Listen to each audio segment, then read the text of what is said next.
Welcome to this lesson from the course by 16 by 9 Media Center.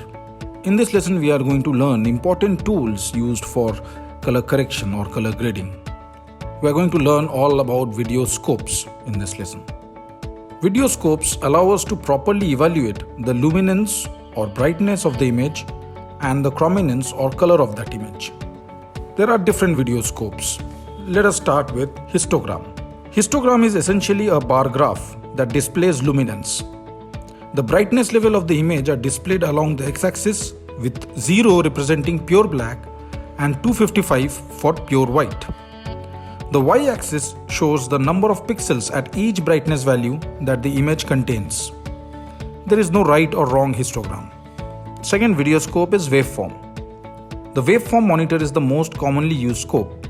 It displays the luminance of the corresponding image using IRE values. The y-axis range from 0 IRE, which is pure black, to 100 IRE, which is pure white.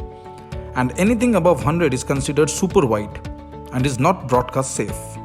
Next is false color. False color is a tool for evaluating exposure.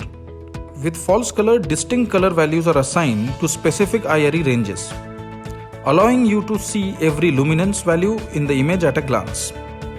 RGB parade.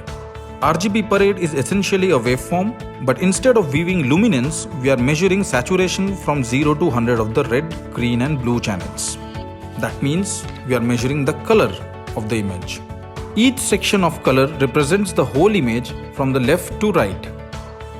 The y-axis is still measured from 0 to 100 and represents that particular color channel saturation.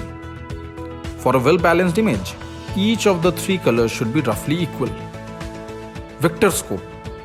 Vector scope is excellent for precisely matching color between shots while ensuring that colors are not over or undersaturated.